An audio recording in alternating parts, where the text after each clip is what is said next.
Decades of old carpet in this Burton-on-Trent property had hidden a hallway that was far from pristine.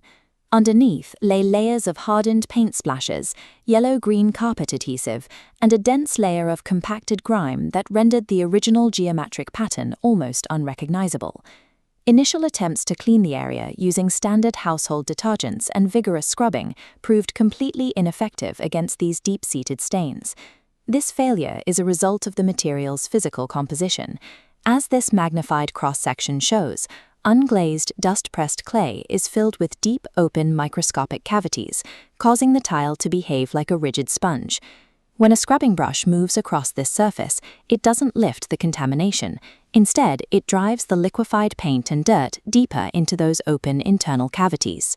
The more pressure applied, the deeper the contamination settles, eventually locking into the pores and permanently darkening the historic clay body. On these surfaces, traditional friction-based cleaning actively contributes to the long-term staining and degradation of the floor. The structural risks of this restoration extend beneath the tiles and into the foundation itself. This historic hallway was installed without a modern damp-proof membrane.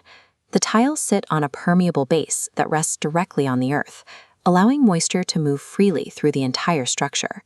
Standard restoration protocols flood the floor with water to rinse chemicals and suspended soil. This excess water travels straight through to the earth. As it evaporates back up, it triggers destructive salt blooms that physically destabilize the tile surface. This creates a paradox. The liquids needed to dissolve surface paint and glue are the same mechanisms that threaten to destroy the floor's subfloor stability. To resolve this, David Allen of Abbey Floor Care utilized a protocol built on 30 years of stone conservation, specifically designed to mitigate these environmental risks. The process begins by abandoning high-volume water rinsing. Instead, low-moisture gel solvents are applied with strictly managed dwell times. These gels are engineered to stay on the surface, softening hardened paint and adhesive without saturating the porous clay beneath. The softened deposits are then carefully lifted away using plastic scrapers, which protect the original fired surface from mechanical abrasion.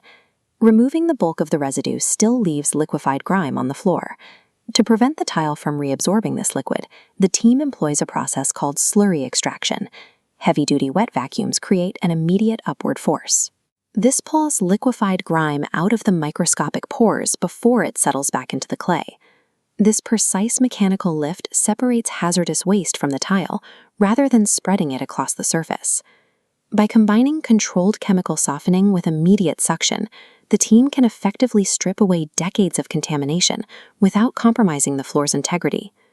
Once the residue is physically removed, the original decorative geometry returns to full clarity, no longer masked by a cloudy film of old glue and paint. This restored layout shows the natural variations in the unglazed clay. The buff, red, and black tones are now distinct and consistent across the hallway. To maintain this clarity, the final step involves working a breathable, color-enhancing impregnating sealer into the clean pores. This sealer provides two-way protection. It sits inside the pores to block new dirt from entering, while its molecular structure allows subfloor moisture to safely escape as vapor. Unlike glossy surface coatings that can trap moisture and cause the tile to fail, this impregnating sealer preserves the authentic matte appearance of the period floor. Victorian encaustic tiles require diagnostic conservation, not just cleaning. For surfaces this vulnerable to moisture and porosity, Abbey Floor Care's precise extraction process provides the only reliable path to restoration.